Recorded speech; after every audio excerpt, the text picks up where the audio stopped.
Tips with Tony. Tips with Tony. All about nutrition from your favorite dietitian. Everything you need to digest in your mind. Tips with Tony. Tips with Tony. Making you healthier one bite at a time. With Tony.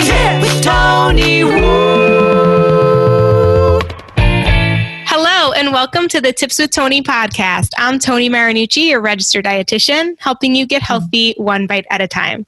I am very, very excited for you guys to hear this next interview because I have my dear friend Christina virtually in front of me who is going to share her experiences as a writer, a blogger, more importantly, a mom.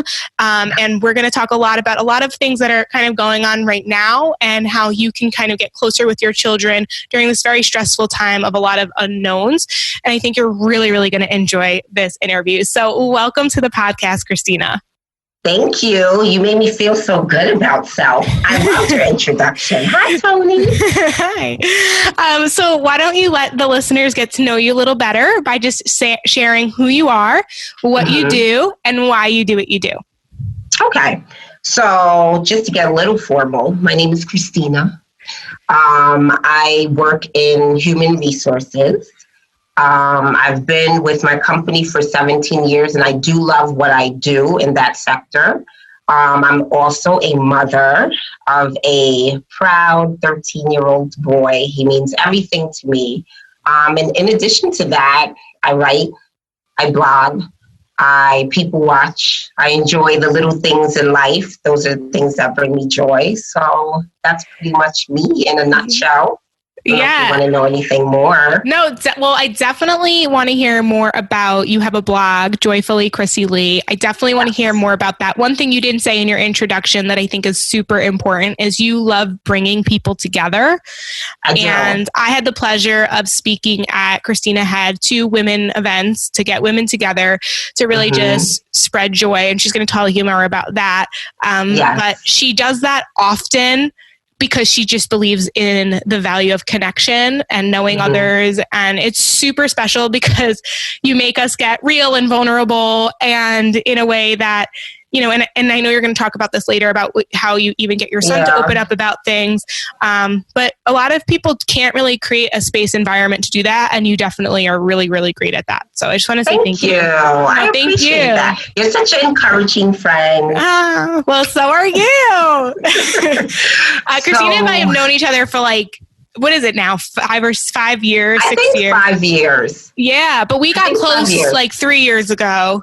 And then even we used to work together. Now we don't. And we're even closer now, which is very rare. That's when you know you have a good friend, because friends usually are close, when it's convenient, right? Yes. Which is not a bad thing, but it's pretty common. You have your school friends when you're in school, your home friends are at home, your friends, all that stuff. But we've managed to stay connected. And so I'm so excited to have you talk more about you as a person, as a woman, and just life. So share. Originally, I had said to you that I was super nervous, because I never did a podcast before. So I definitely didn't know what to expect, and that caused a little bit of anxiety. But as you have always told me, you're not nervous, Christina. You are excited. Yes. So honestly, I am excited right now to just talk, just to connect with you.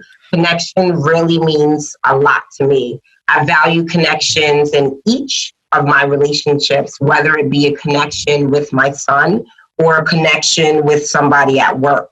Connections are supposed to be genuine, and they're just really meaningful. And with everything that's going on in this world right now, people are really craving to connect in a way that they're used to. I don't want to say things are getting back to normal, because we have a new norm, right? But we are finding we're finding really creative ideas to still keep the connection with people versus the Zoom that we're doing. I wish I would have got stock in Zoom, but it's another avenue that we can use to connect, and I'm happy that we're able to do that. Definitely. So in speaking about being joyfully you, going back to 2017, God had placed a certain thing in my heart. And that was to do an event for women. It had to be a free event. And it had to be a safe place for women's emotions and thoughts. Now, when you think about that, you would say, okay, a safe place for emotions. I get that, right? But what about the thought, the thought process?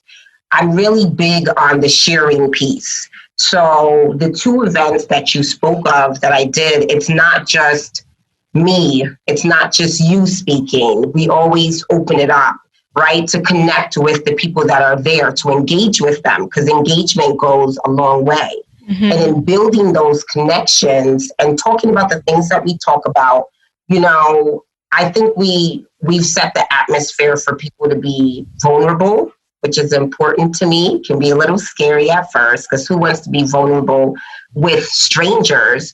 But when you can just break down that barrier and you can connect, you build connections. And mm-hmm. I've connected with you because, we were vulnerable with each other, just discussing things that had nothing to do with work. That's how we became friends and things of that nature. So any event that I do facilitate or host, it's very important to me that it's a safe place. Mm-hmm. Very important. So, and I value that. And that was something, as stated, that came to me in 2017. I didn't have the first event until, I think that was that year. I think because this would have been... Or 2018. 2018 and 2019, 2020 would have been the third. Yeah. Correct. But you were definitely talking to me about it for a while. And you almost because I was scared. Yeah. Yeah. I was super scared, super nervous, super anxious, all because of what I was putting in my head. Like, what am I going to say to get women to come together? Right. Mm-hmm. I don't really have in my mind anything to promote per se. I didn't think that I could promote joy and have that as a connector, so I was really nervous. I didn't know what I was doing. I really took a leap of faith. And I want to say the first year, I don't know, maybe like 40 people. It was a good turnout. The second year was way more. I want to say maybe even like 70 people. And then a third one was planned this year for March. Mm-hmm. What happened in March? Mm-hmm. Auntie Corona came and reared her ugly head. And we were unable to do that. And I did push it back to March of 2021. But in the meantime, I'm planning more intimate events to just connect with people. So You'll hear me say connect the whole time that we talk, but because I really see it as value. Yeah. Well, because I feel like we're all so in our own heads and we feel like we're only doing this, we're only going through this alone. But so many people, although nobody has the same exact experience, we all go through similar similar feelings of experience or kind of parallels and understanding. And there's many ways to feel sad. It doesn't mean we have to have the same experience, but there's many ways we know what that feeling feels like. Correct. And I think that's what's super helpful. So do you mind maybe sharing what being joyfully you means to you?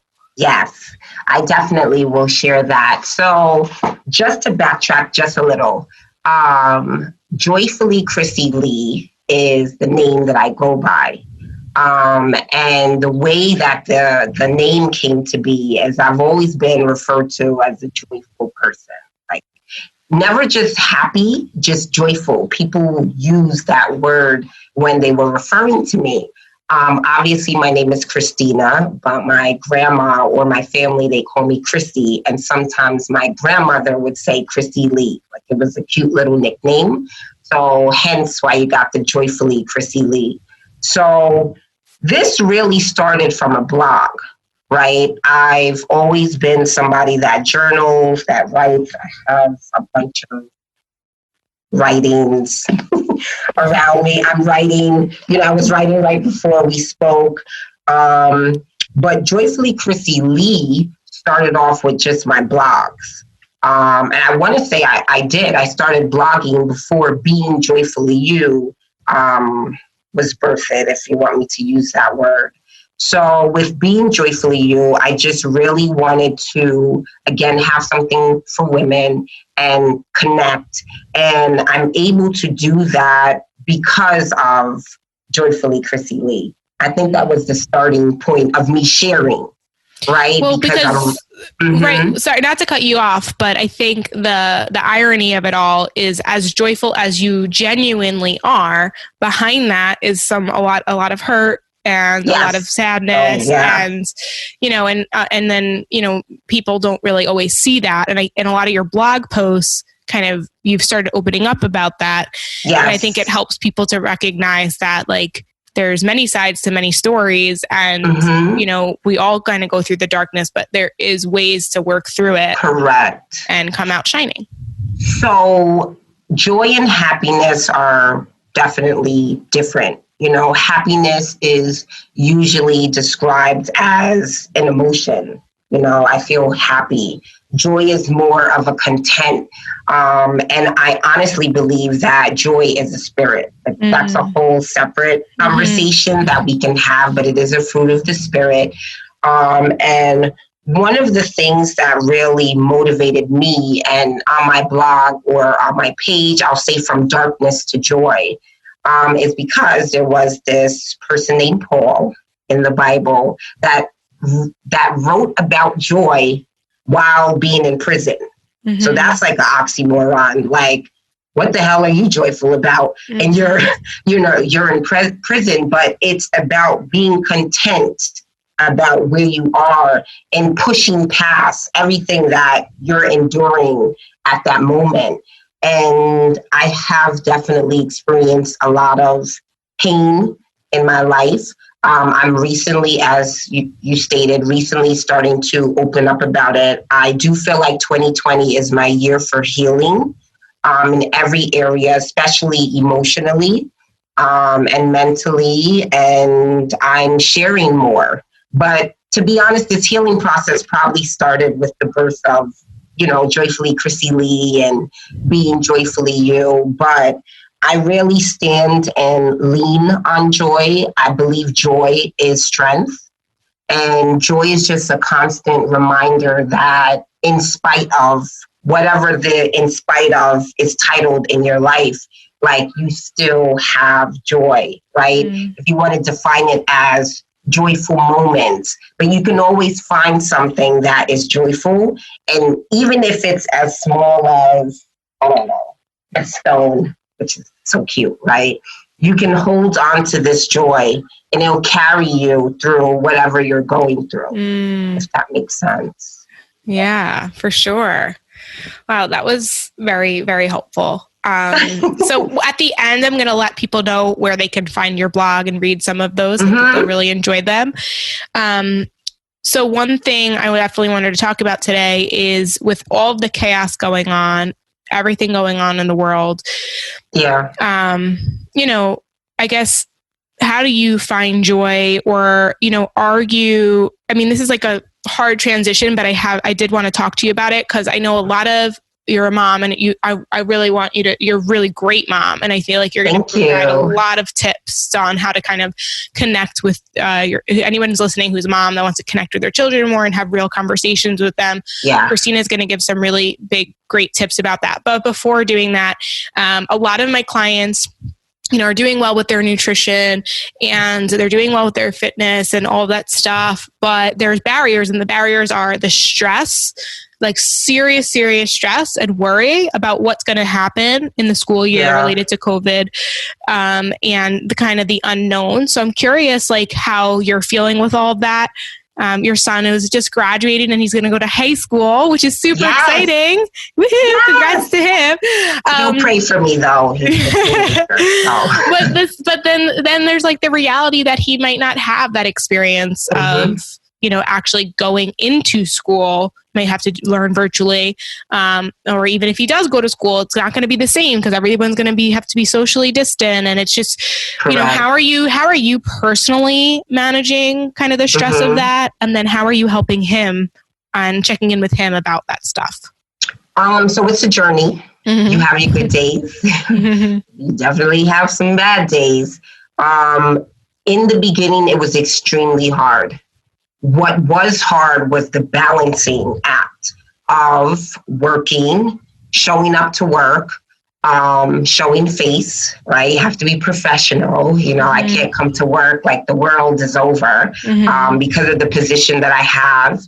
And then coming home after long hours and turning into teacher, you know, and because everything happened so quickly, the school systems did not have enough time to prepare us as parents, right? No fault to them. Who predicted COVID, right? You know, so you just had a lot of stressors. You had the stress from the teachers that didn't even know how to navigate, whether it was Google Classroom, some of them use Microsoft Teams. So you had to be patient with them while they worked out the kinks. You had to be patient with yourself because now you have to pretty much learn on your own how to navigate these systems if you're not used to doing so.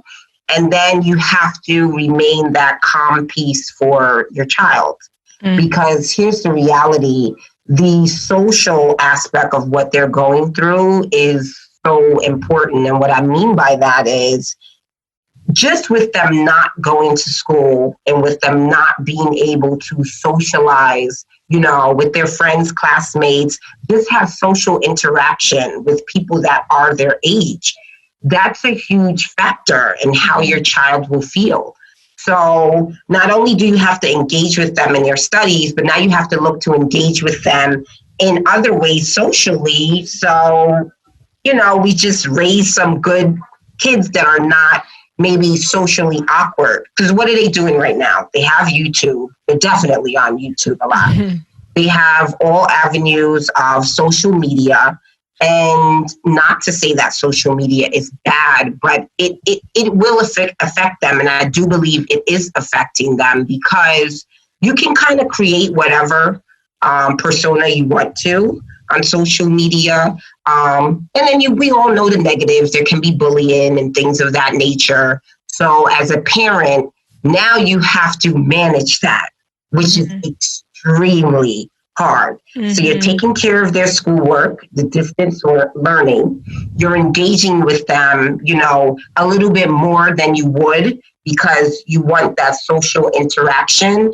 And then you have to, I don't want to say kind of be a spy, but when it comes to their phones and you want to know who they're talking to and what are you doing and why are you on your phone for hours? So it's a balancing act. And I think what allowed it to be less stressful for me is just kind of, first and foremost, acknowledging that I was stressed and didn't know what the hell I was doing. That's just number one. And then just trying to take a step back and figure out, okay, so how can I be the teacher?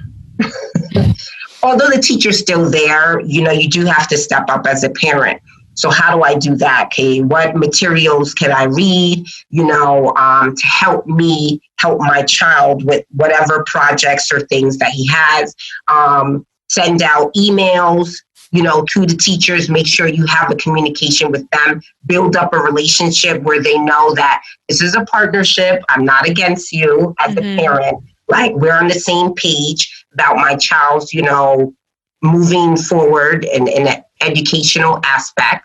And then in addition to that, as stated, just making sure that you always touch base with your child and you ask them, like, how are you feeling? Oh, yeah. You ask Jonathan that a lot.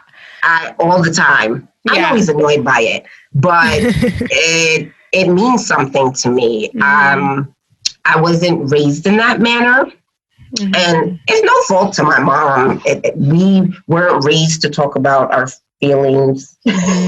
We were raised to get our schoolwork done, get our chores done, get a good job, you know, and just go out in the world and make something good of your life. We weren't raised to discuss our feelings. So that's one thing that I really wanted to do when I became a mom. I wanted to be different.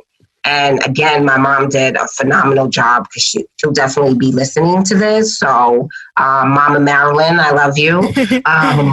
But with my child, I definitely ask him about his feelings and try to ask open-ended questions, not just a yes or no. How was school today? Good. All right. What does that mean? Like, instead of asking that, did anything interesting happen at school? And then just kind of taking it from there, but letting him know as a parent that you're always available to them. If that makes sense. Yeah. So we do talk often. We talk about a lot of different subjects. Some of them are nerve-wracking for me as a parent, but this world is moving so quickly and our children are growing up so quick. You have to address the things that they are seeing on social media. Right. So in the climate that we're in right now, if it is race relations, have the conversation. Yeah. You know, if it is the pandemic, have the conversations. Don't be afraid, because I think it's probably better that it comes from you as the parent versus social media. Because there's no control over what they're filtering into their minds and their ears. You know? Yeah, that's a really good point, because I think pre-COVID, you know, we did have to worry, you know, about what kids are seeing on social media, but, you know, most of their day was occupied in school, socializing with friends. And so they're being influenced, obviously, by you at home as a parent. They're being influenced by their teachers at school, the friends at school, and like social media. But now with everything that's happened, it's social media up here in the news and all that stuff. And then YouTube and stuff like that. And it's created more space for them to kind of, it's like shaping their perspective. So if you're not having those conversations with them, they're learning from the internet. And we all know how that looks. If you're talking about, like, as a dietitian, you know, Google is probably the worst thing someone can go to for their information for nutrition. Yes. And it's just, you can go down a rabbit hole and you could just find accounts that are just BS and ludicrous and all that stuff. And the same goes for things like race and religion and sex and politics and all of that stuff. So I guess the question is, it's like, when did you kind of start having more open or more candid conversations with your son? You know, he said he's 13 and you're already talking about him about, like, kind of like the hush conversations. Like, I know, sex, which race. Well, yes. I was going to say sex and being a woman and to a boy, that's probably even more challenging. You know, and I know he has men in his life, which is helpful for sure. But you're still having that conversation, which I think is helpful. Right? Oh, yes, it is. Funny story about, like, the birds and the bees. So I don't remember what age. Maybe 9. Maybe 9. I know he asked me something. And as a parent, I was just like, I'm not comfortable talking to him about that yet. And I promise you, he was like, I'll just Google it. I forget back then when he's in an age. Yeah, that's so funny. That's so funny. I think Google it. Oh my God, that's so funny. That's when I realized that I'm forced now, because of society, to have the conversation that I may be uncomfortable having. And the reason why I say uncomfortable is there's no manual for parenthood. Right. Normally, the way that we parent is based upon how we were parented, and that can be a good or a bad thing. So, you know, as a parent, you have to reflect on how you were raised, and then you have to make a decision. Are you going to kind of carry on that baton, or are you going to kind of jazz it up towards you? So we definitely have the conversation about sex very, very early. I'm a very open person, like, in general. I'm very understanding. I'm not judgmental, so you can talk to me about anything. So I let him know from very early on that I am not your friend. I'm friendly, but I'm not your friend. I am your mother, but you can literally talk to me about anything. And within letting him know that he can talk to me about anything, monitoring my reactions. So, for instance, if he just says something that's like mind-blowing, not, just giving him the reaction that he'll close off. Right. Because teenagers are like really tricky, although I just have a 13-year-old. They're really tricky, but you really need to develop trust with them. You need to let them know that they can trust you with the information that they give you. You're not going to run and tell your friends. You're not going to be talking about it on the phone where they're listening and things like that. Just like any relationship, you're nurturing that relationship with you and your child, and you're respecting them as a person, because pretty much the way I was raised, you do what you're told.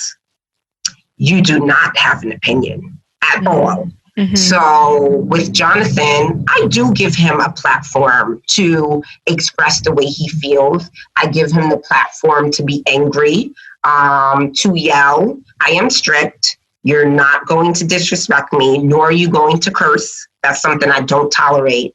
But if you want to yell, if you want to tell me that you disagree with me, or maybe you think the discipline or the punishment, like, you shouldn't take my PlayStation away for a month. You should only take it away for a week. I wasn't able to have that kind of back and forth thing with my mother, but I do I let him know that I'm accessible. I let him know that he can talk to me. And that really means a lot to me, but that wasn't cultivated overnight. That connection was cultivated from birth. Just in the way that I spoke to him, even as a toddler. I never baby talked. Like, the goo goo gaga crap, I hate it. My friends used to make fun of me because he would be like 6 months and I'm talking to him like he's a 40-year-old. Maybe that's why he is the way he is now. He's so mature. He is so mature. And he's just 13, although he looks like 17. Yeah. But I trust, he's a person. And I treat him as such, not a child that doesn't have their own thoughts, their own emotions, their own feelings. I respect the fact that he's an individual. And that means a lot to me in regards to our relationship. Mm-hmm. Yeah. So, and let me ask you this, since you kind of started that pretty young, when he was young, to kind of have those conversations, what if someone's listening and their child's a little bit older and they really haven't had that? Do you feel like it's possible for them to start doing that? Like, what would you say to them? How could they begin that? I'm very optimistic. I think anything is possible. I believe that you can make connections with anybody. It just takes a lot of work. Mm-hmm. So let's just say your teenager is now, you have a 17-year-old, or let's just say you're a parent and your child is like in their 20s and 30s. But for whatever reason, the connection is just dead. You look to see little small ways that you can connect and how you can just plant little seeds of connectors. So I don't know, it can be something like, I always have like Hallmark cards on my desk. I'm always sending like cards to people. Maybe if your child is away, that's one way of connecting. If they still live with you, just asking them like, hey, how you doing? If they reject you, you have to know that you have to keep working at it. And you can't react to it's just like, damn it, I'm trying to talk to you. I'm trying to connect. You have to kind of keep your composure, and it's hard. You may have the moments where you cry or whatever the case may be, because who doesn't want to connect with somebody that they gave birth to? But what I'm saying is, don't give up. You really have to chip away at the relationship. Mm-hmm. And it can be something as like, you just want to go out for lunch, or, you want to redesign your room, or maybe there's something that they have an interest in. You may hate it. Like, I can't, my son's somewhere in the room. I can't stand these YouTube stuff. I can't stand these YouTube things, but because it's just like literally watching people play video games. I'm just like, the YouTube world for kids is crazy. Yes. It's like, but it's crazy. It matters to him. It's important to him. So what is wrong with sitting down and doing something that your child wants to do? Right? That's the small seed that you're planting to connect with them. You know, so you really have to just kind of observe your child and really get a thought process together on how you're going to build that connector. And don't be fearful. You may get rejected at first, depending on what's going on with your relationship. You know, as parents, we can hurt our children. We have hurt our children. Sometimes it's really hard admitting our faults and also admitting that we don't always know what we're doing, which is you're just kind of learning as we go. And there have been plenty of times where I have apologized to my son. You know, I'm sorry that I yelled at you like that. I'm sorry that your friends heard me, you know, and I embarrassed you. I acknowledged his feelings. You know? Yeah. And one thing I think you shared with me when we were talking offline was how you've also kind of opened up to him a little bit about things in your past and things that you've experienced, because it has to be a two-way street. You can't expect someone to trust you if they don't feel like you can trust them, or they, I guess you know what I meant. I think I said it backwards. That's big. That's really big. Again, that was not something that was done to me. Now it is. You know, with me being older, I feel like me and my mom literally talk about any and everything. So yes, I'm pretty transparent with my child to the extent that I feel like I can be. I'm not going to sit here and tell him that I got into an argument with my boyfriend. That's none of his business. Right. But if he decides to tell me, like, Mom, I'm having a situation with a girl, you know, I can say, well, you know, arguments happen, you know, or not being on the same page is actually normal, you know, not because it's a girl that you like, you know, that happens with us, you know, and just try to give him analogies, you know, to connect and make him better understand, you know, but I'm open to sharing things with him. I'm not embarrassed about my past, about past decisions or whatever the case may be. He knows, obviously, that myself and his father were not together. We're divorced. We talked about that throughout the whole process. We even talk about it now. I still check in with him and ask him, like, you know, are you okay? You know, how are you feeling? And sometimes he's transparent. Like, the juggling is a little bit much. And meaning like juggling household, you know, weekends here, you know, here I'm with you. He has these set of rules you have, but we talk through that. And that's what is important to me. And sometimes his father and I are not on the same page, but we talk about that. Like, you know what, Jonathan, we're not getting along right now. That's all you need to know. Like, that's all you need to know. Right, exactly. But I let him know those things because I want him to know he doesn't have a perfect, there's no such thing as a perfect mother, a perfect father, a perfect parent. I don't want to give him a false sense of that. That's really amazing, because I don't think that many parents can say that at all. Like, we're super women, you know, we're super mom. We never do anything wrong. We never cry. When I have a bad day, for whatever reason, my son picks up on it. And I shared with him, I think like 3 days ago, he was like, you know, what's wrong with you? I was like, I'm sad. I'm going through some things. I cried and, you know, I'll be fine. But we as parents don't always feel like it's okay to share those things, but it's normal. And I don't want him to not ever see me crying and then thinking like, my mom never cried, you know, so I can't be human. Yeah. And one thing that you're doing so well is you're raising a man who's emotional, and that's a really, really good thing. And in society, it's like, no, men are supposed to suppress their emotions.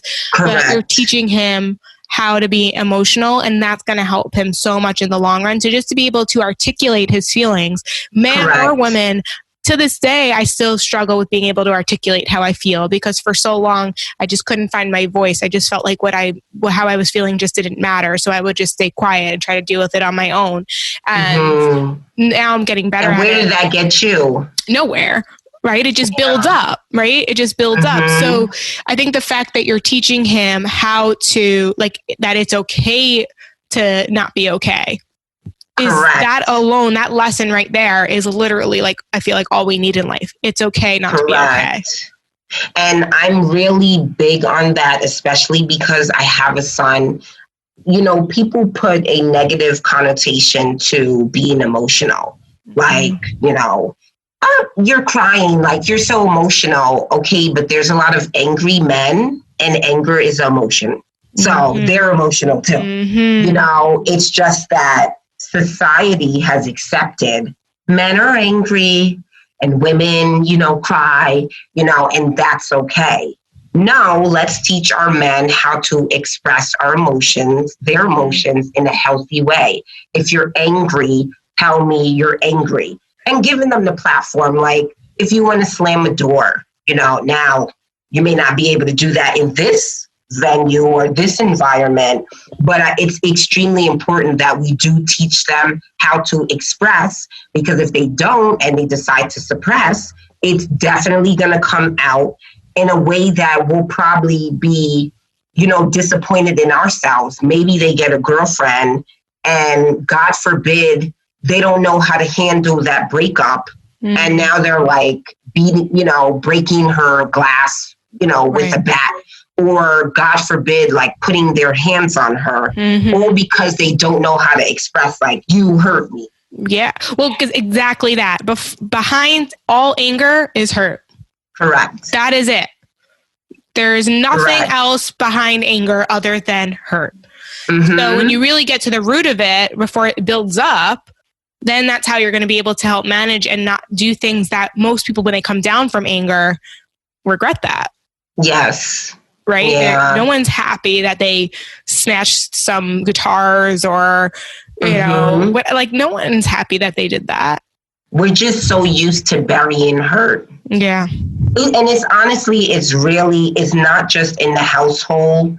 I do believe society, you know, the way that they've molded our men, you know, just kind of go out in the workplace and just work, provide, you know, don't express, don't be in tune with your emotions. It's so unhealthy. And I think that I hope with this year, everything that's going on, we have more men running to therapists, you know, just to talk about their feelings, their experiences, their emotions, and knowing that there's nothing wrong with that. Right. You know? Totally. Wow, this has been so great. Thank you. This has really been amazing. Is there anything else that you want to share with our listeners, maybe last minute kind of takeaways or comments before we can let people know where they can find you? Yes. I want to tell everybody to choose joy in spite of. In spite of whatever is going on, whether it has to do with health, finances, maybe a breakup, maybe you're struggling with eating. There's always some kind of positive thing that you can really hold on to that can bring you through that day. And then you have a new day and you have another thing to find to bring you through that. I'm also a big advocate for writing. Just write something, just express. There's too many of us in this world that do not express. And maybe it's because we don't feel like we have a safe person to express to. That's fine. I'm a big advocate for therapy. I just started it this January. It's one of the best decisions that I've ever made. But if you're not comfortable doing that yet, get yourself a journal and just write about how you feel, because it's so important to just have a venue where you can get everything out of your system and honestly out of your mind, because a lot of us are busy minded too. Sometimes I have problems at night sleeping because my mind is so busy. So I write it down and I feel a little better. So those are the two things. Find joy in everything, in the little things, and journal your feelings. And that will be your journey of healing. Totally. That is so great. Thank you so much. So where can people connect with you, let you know that whatever you said today, something I'm sure resonated with them, and they want to kind of message you and chat more? Where can they find you? So they can find me at joyfullyChryssyLee.com. Also on Instagram, Being Joyfully You. It's just all together. There's no underscore or anything like that. And then Facebook is Joyfully Chrissy Lee as well. Awesome. Well, thank you so much, guys. Thank you, Tony. You're so welcome. Guys, if you're not following her, please follow her. I'll put all of those links in the show notes. I'll put all those links in the show notes. If you're not subscribed to the Tips with Tony podcast, please subscribe. It helps other people find the podcast, but more importantly, it notifies you when a new episode comes out every Monday and every Wednesday. As always, I'm Tony Marinucci, your registered dietitian, helping you get healthy one bite at a time.